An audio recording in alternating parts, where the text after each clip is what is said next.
I'm going to wait until some people get in here.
I just thought I come in, make an appearance. Hopefully, I'll get somebody in here.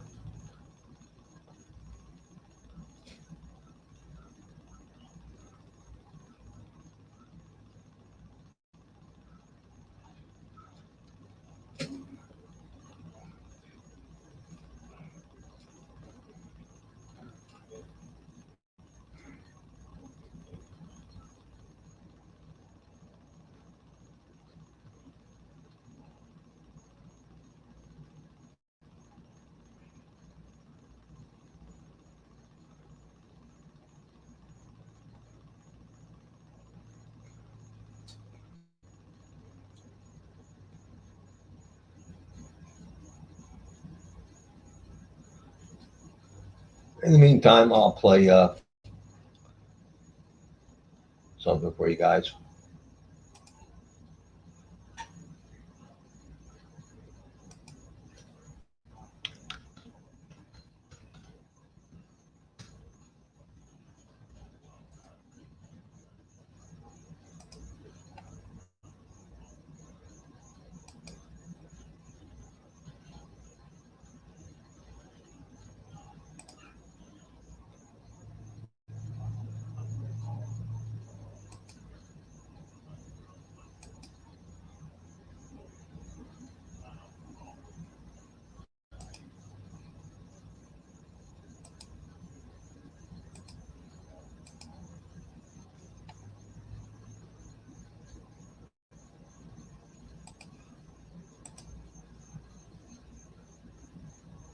Put up play some videos here for you. So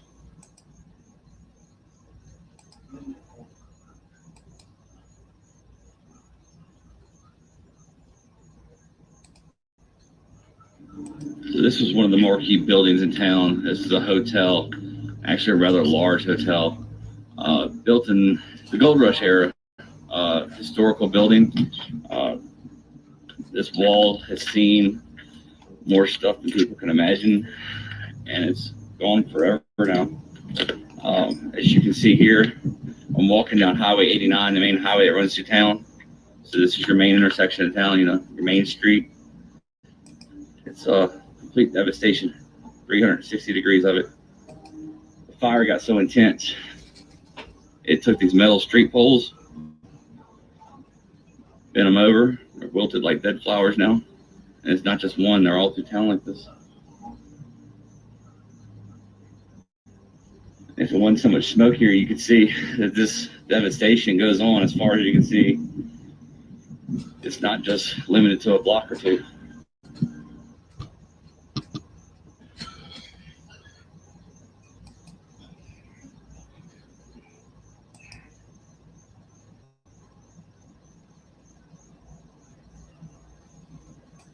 Well, if you see this stuff in your yard, you've got to get rid of it.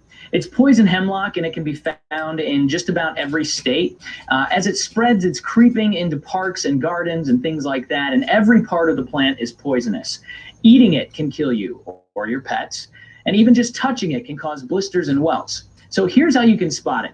First off, it's pretty tall. Poison hemlock can shoot up 4 to 6 feet and sometimes even higher. It's pretty easy to mistake it for a giant parsley plant or even a Queen Anne's lace. But the stem is a dead giveaway. You see these purple spots? That's how you know that it's poison hemlock. If it pops up in your yard, make sure you put on some protective gear before you try to remove it, and never try to mow or weed whack it. That'll just help the seed spread.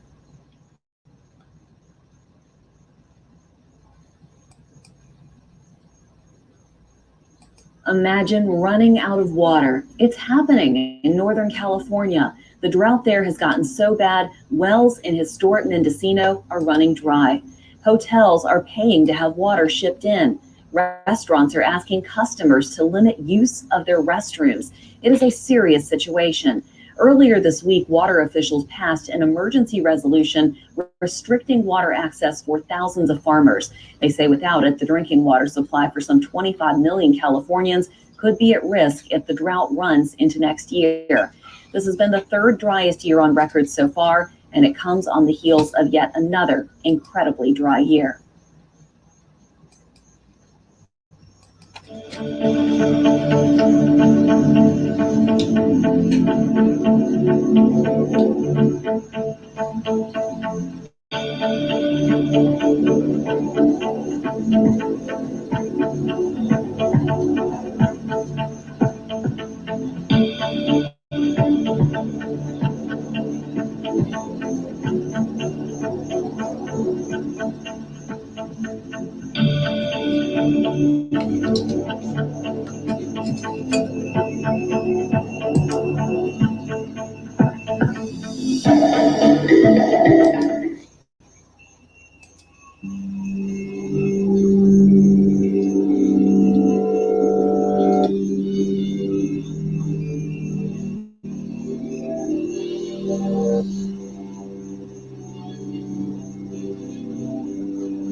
Three Alaskan volcanoes are erupting simultaneously. Now that may sound like a disaster movie in the making, but the states of eruption aren't all that dramatic so far. That's what it sounds One like is to me. producing some lava, while the other two are mainly spewing ash and steam.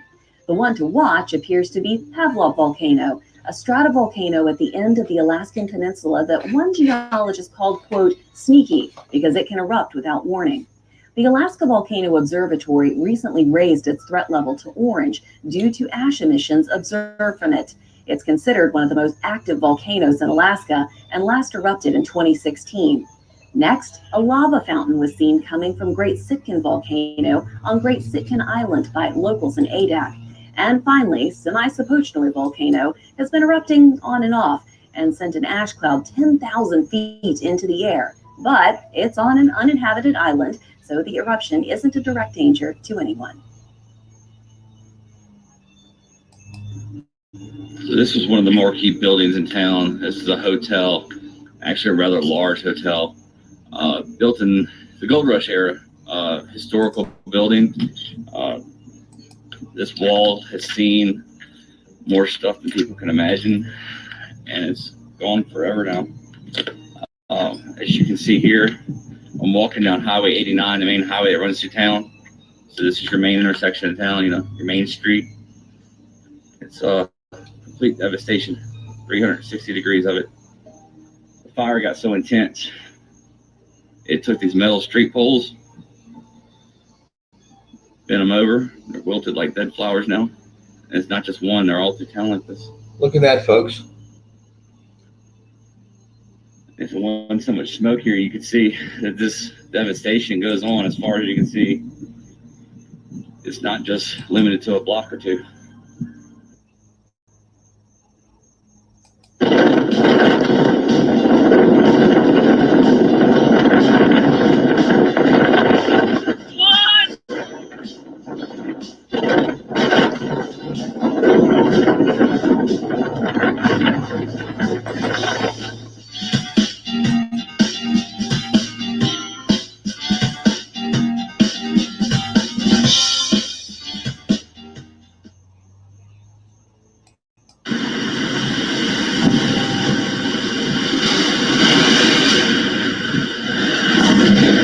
Whoa.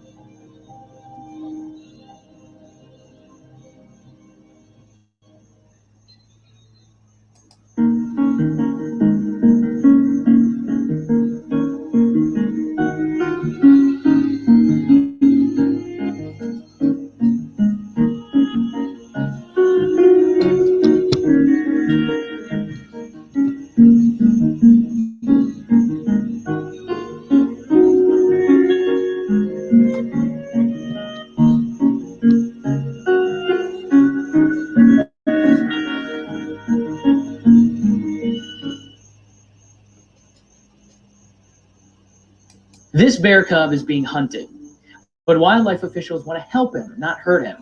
You see, the 6-month-old black bear escaped from an animal rescue center in Lake Tahoe. Tamarack is his name. He was getting treatment there after he was burned in the wildfire that he's nicknamed after. And now wildlife officials are asking everyone in the area to be on the lookout for the little guy. They want to get him back to the center ASAP so they can keep treating him.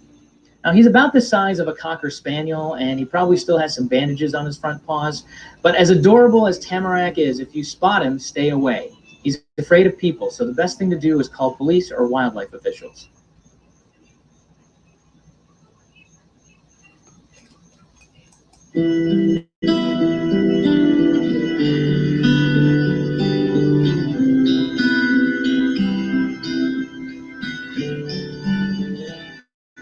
Look at this, folks.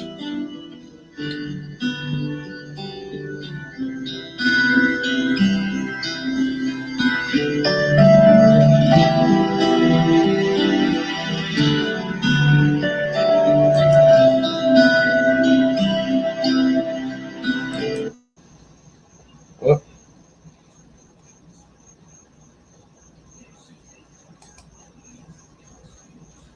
Well, so much for that. Hold on. Me and buttons.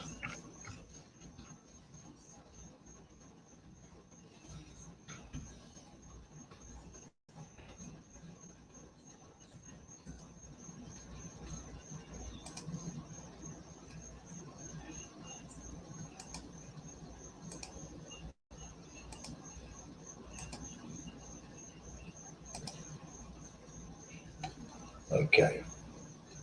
Let's see where I left off here.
This bear cub is being hunted, but wildlife officials want to help him, not hurt him. You see, the 6-month-old black bear escaped from an animal rescue center in Lake Tahoe. Tamarack is his name. He was getting treatment there after he was burned in the wildfire that he's nicknamed after. And now wildlife officials are asking everyone in the area to be on the lookout for the little guy. They want to get him back to the center ASAP so they can keep treating him. Now, he's about the size of a Cocker Spaniel, and he probably still has some bandages on his front paws. But as adorable as Tamarack is, if you spot him, stay away. He's afraid of people, so the best thing to do is call police or wildlife officials. Yeah, got to replay some things.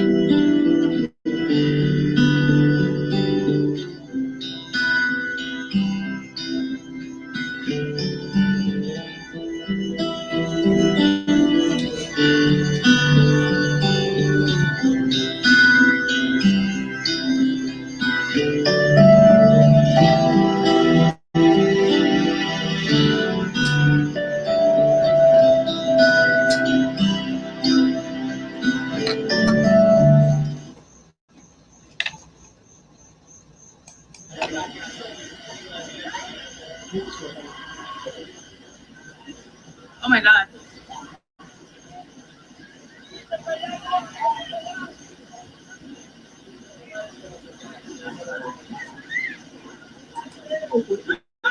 Oh my God. Jump, jump. Yeah, run to the rock. Run to the rock. Run to the rock.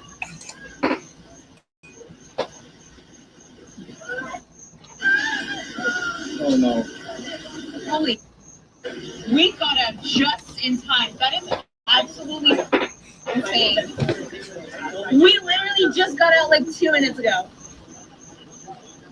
All of this was not flooded just a few minutes ago. I told you I feel it. Holy.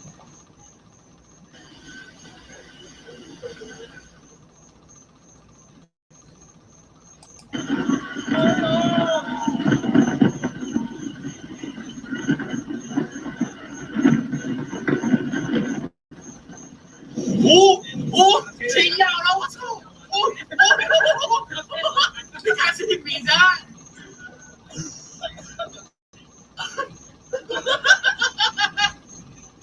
Oh, what's going on?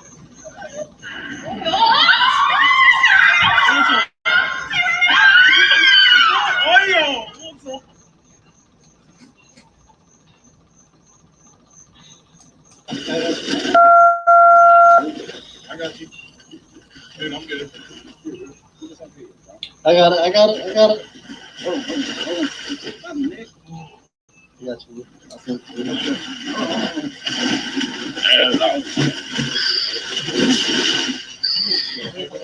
Yeah, I got it. We're good. Come here, girl. Hey, grab her. Let me get the thing. I got it. Drag her. There you go, little girl.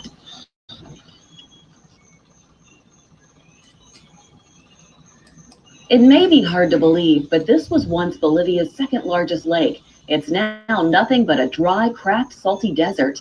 Lake Pupo was once teeming with life and a source of food and income for local fishermen. But decades of diversion for irrigation and climate change have taken their toll. Locals say every 50 years the lake would fill up. It's shallow and has long ebbed and flowed. But 2026 would be 50 years. Will it fill up again? With the world warming and evaporation ramping up, scientists say it's increasingly unlikely. Imagine a city sinking. It's happening to Tehran. Subsidence is a growing problem in Iran's capital and across the country, and it's threatening to swallow people's homes. About 15 million people live in the greater Tehran area, and some have already been forced to move. Officials say the over-extraction of water, oftentimes illegally, and climate change are to blame. Some areas in the region have sunk 14 inches. By comparison, the subsidence rate in Surfside, Florida, where a condo collapsed in June, was less than 1/10 of an inch. With temperatures projected to rise more than 4 degrees over the next 4 decades, the problem will only get worse.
people probably didn't expect to spend their afternoon watering a killer whale, but that's exactly what happened last week in Alaska. So the orca got stuck in some rocks on Thursday, and somebody saw it, called the Coast Guard for help.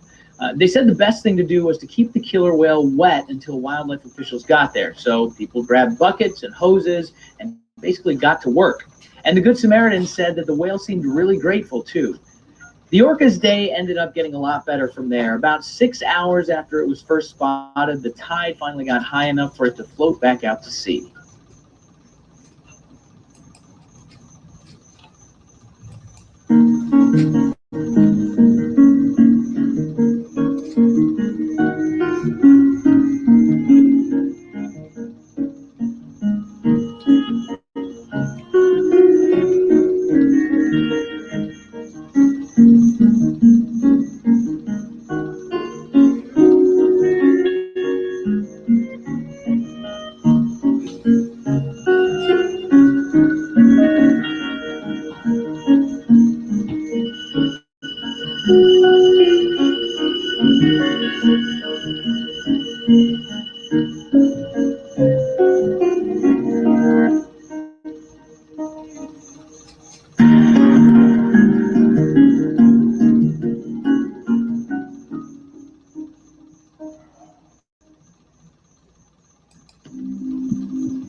That was a close one.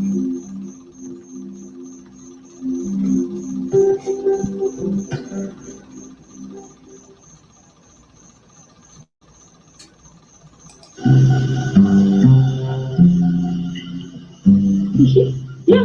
Oh my god. I don't know yet. Oh no. I thought he was going to do that. Or she.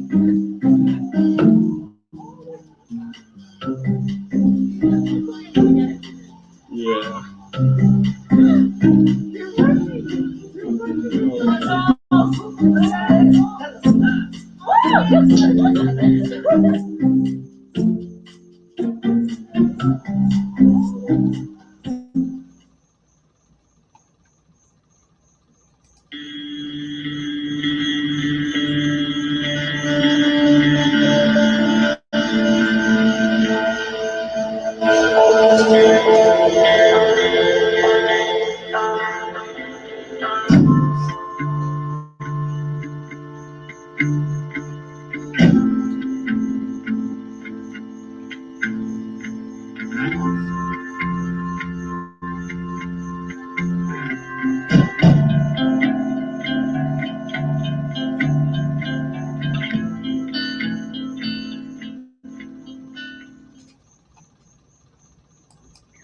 Another species, the emperor penguin, is heading towards extinction if climate change remains on its current course.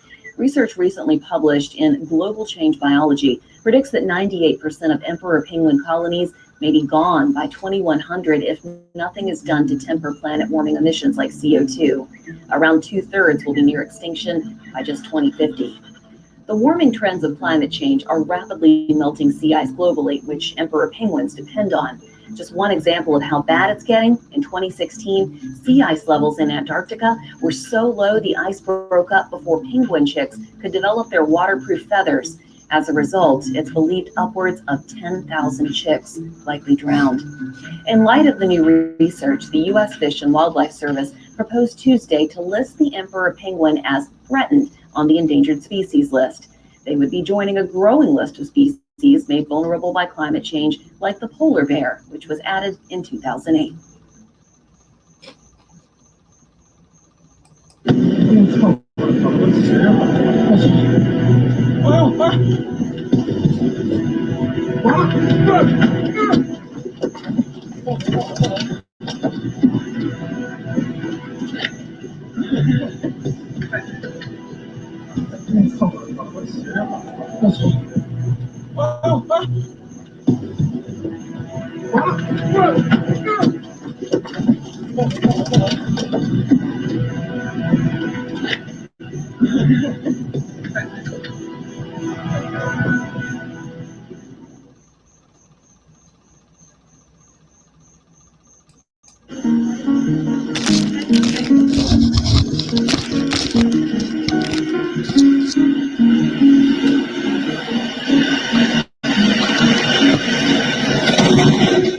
Holy mackerel.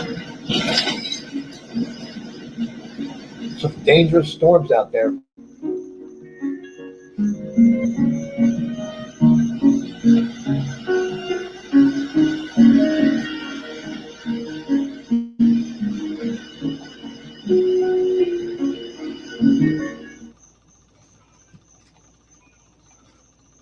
Okay. Let's see what else.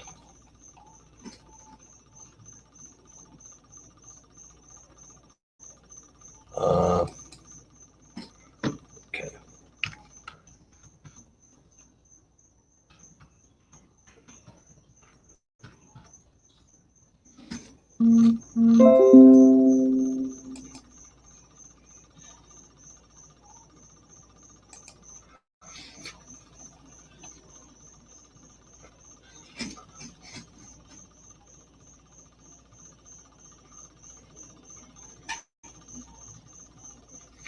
Mountain Home, Idaho weather.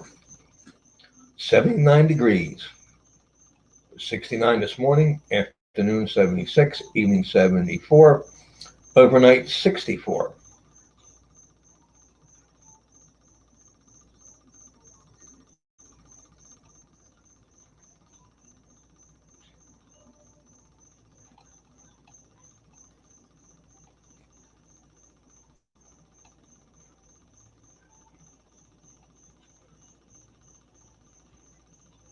Next 10 days.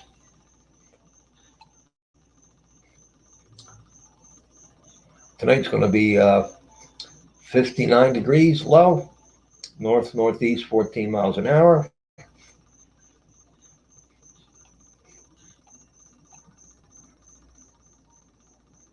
Wednesday 11th is going to be 97 degrees. Wow. Whoa. 100 degrees on the 12th, 101 on the 13th, 101 on the 14th. Drops down a bit.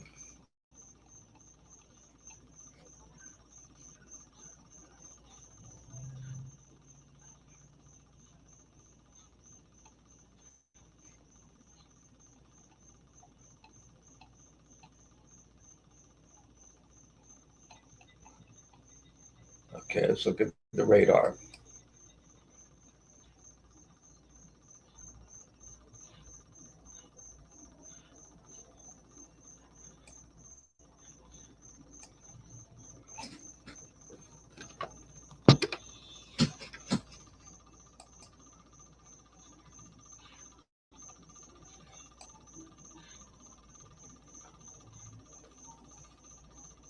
Some rain in Virginia City, Dillon, Dubois, near Jackson, Wyoming. I think Jackson's in Wyoming. Idaho Falls,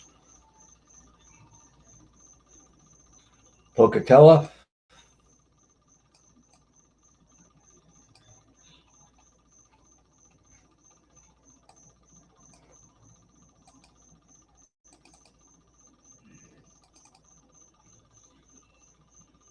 heavy thunderstorms across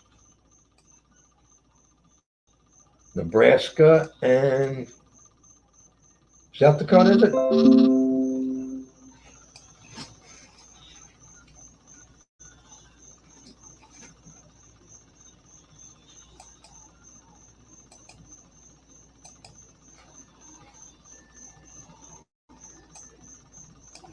Let's see where else.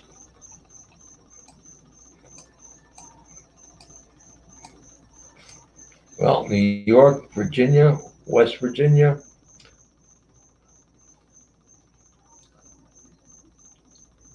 New England states are all clear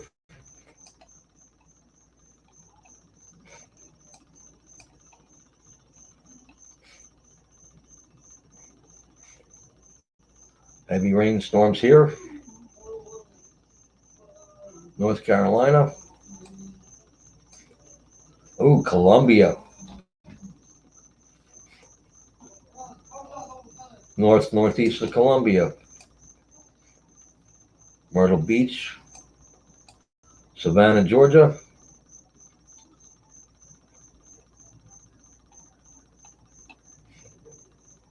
That's all he had. No, don't worry about it. That's all he had. Better than that. Thank you. Well, Florida.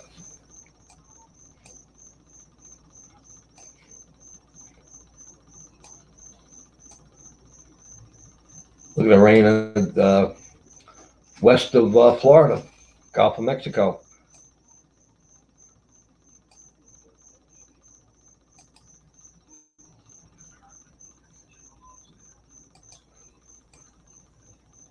New Orleans is clear. Louisiana, clear.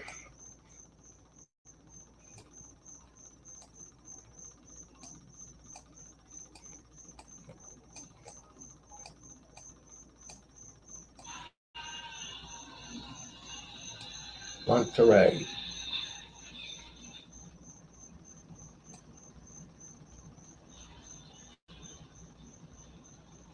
Mexico? Yep, Mexico. Nope, not Mexico.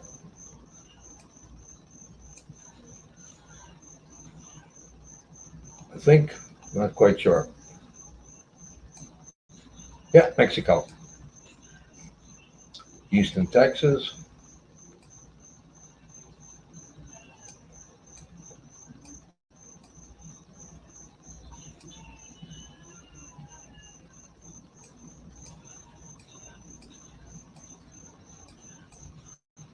Let's see over here. Let's go other countries. That's Florida.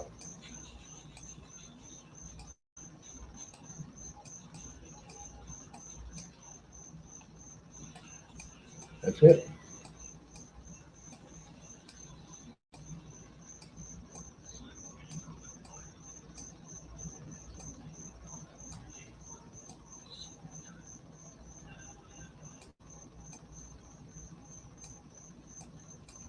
Okay. More forecast. Fishing.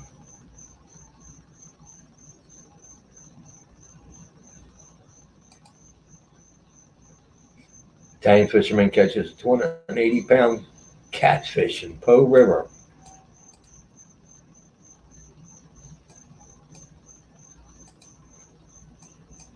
Oh.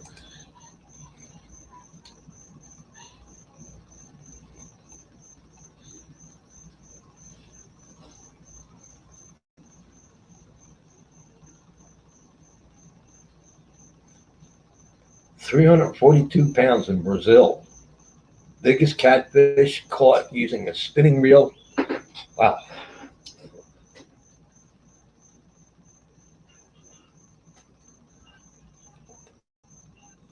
A breed of catfish found in Europe can be as long as 15 feet and weigh as much as 660 pounds. Holy mackerel.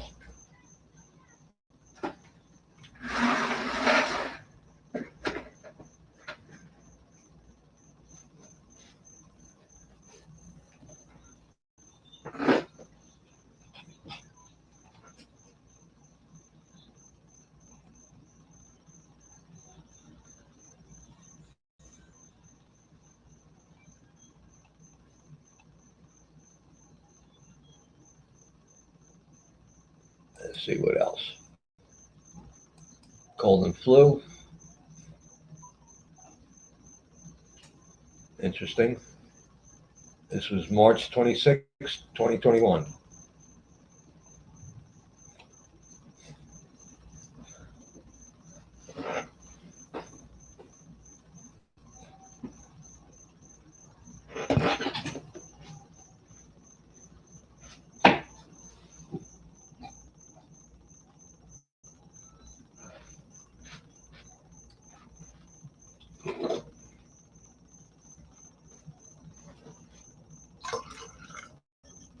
me a second, folks. I'll be right back.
Moderate 15-day allergies forecast.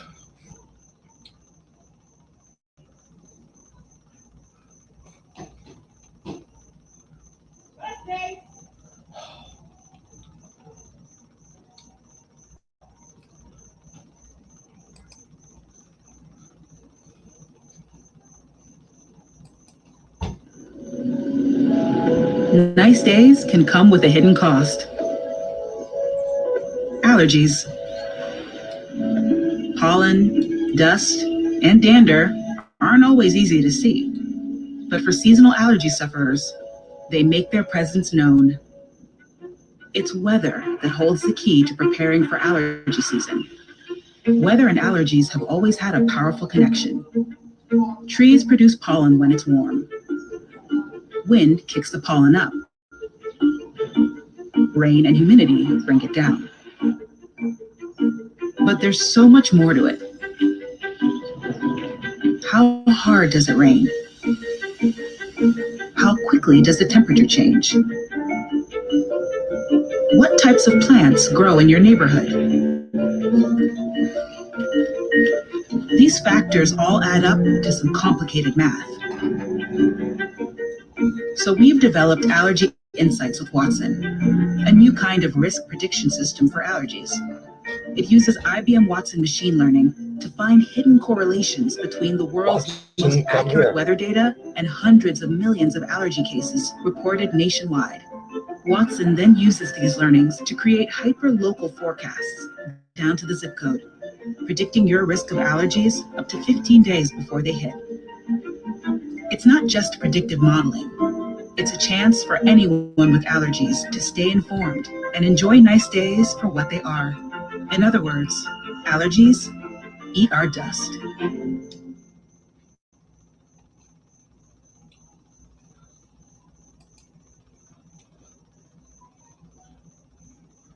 Okay, let's stop some. Oh no.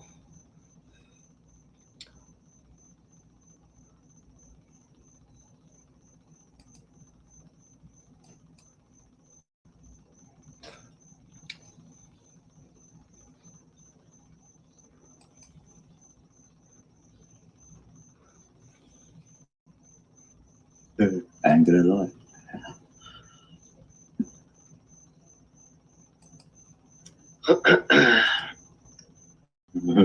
No, or the right degree. It might be degree, not hands. What about shiatsu? Is that Japanese massage? Yeah. Oh yeah. I'll be right back. He just wants some feminine hand on him. Doesn't he?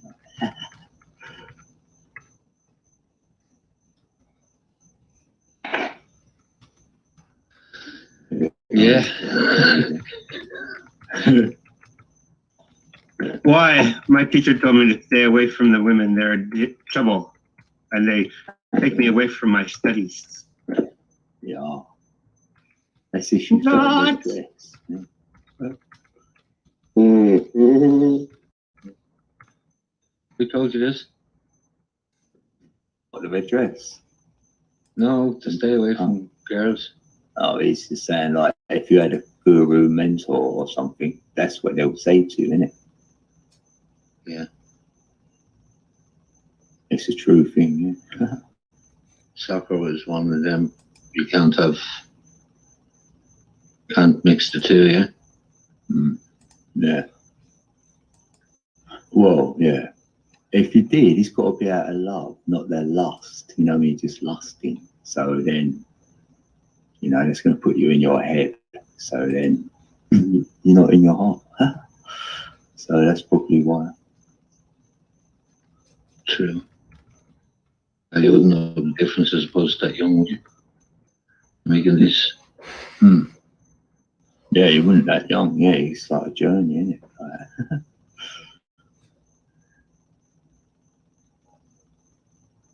I think you're lucky to find love straight away. Yeah, I think that's a rare thing to see people staying together for life.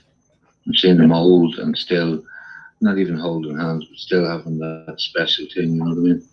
Hey, Mark G. Yeah, for sure. Because we've been sort of our environment or how we've been raised. We're not raised in a way. We're raised to go and get someone quite lively, or you're left behind and have a family and do all that, the rest of it. Go work, have a career.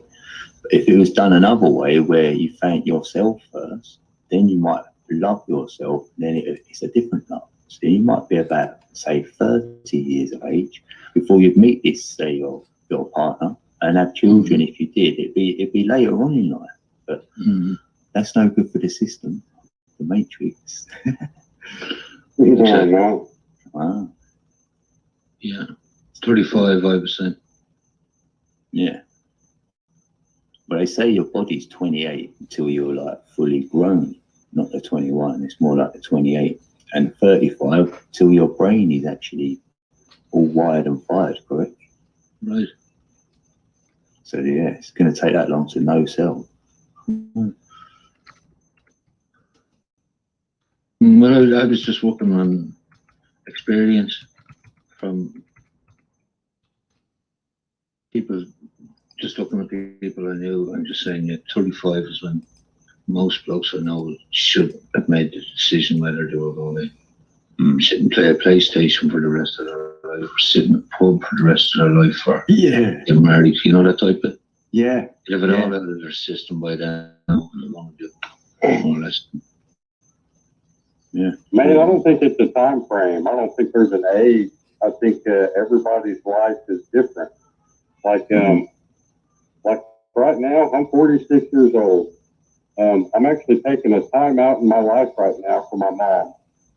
For the last 5 years, I gave up on what I do. I was making great money, traveling all over the place. Man, it'll still be there when my mom don't need me anymore. But I'm 46 years old. I've never been married. I don't have any kids. I don't have any desire or need or whatever to be married. And I was engaged before. I was engaged to the same woman. We were together for 4.5 years. Come to find out, she was married the whole time. Her husband lived 15 minutes down the road. They've been seeing each other the whole time. Just saw my lovey-dovey Facebook post about how happy I was, and man, I can't wait to get married and this and that. It's like, man, we need to meet. You know, I need to show you some stuff. I need to show you some text messages. I didn't believe him. I was threatening to beat this guy up. He was a military guy, big old burly guy. And I was like, man, you're talking a lot of shit. But he was serious. He was like, man, I'll show it to you. And he did. He was right the whole time. This made me reevaluate things. And when I discovered was, man, you know, there's no time limit. There's no rule that says I gotta have kids or I gotta be married by whenever. You know, if it happens, it happens. And totally. I'm just saying that the majority of people not. In general, we just generalize. Yeah, I think as soon as you stop looking, that's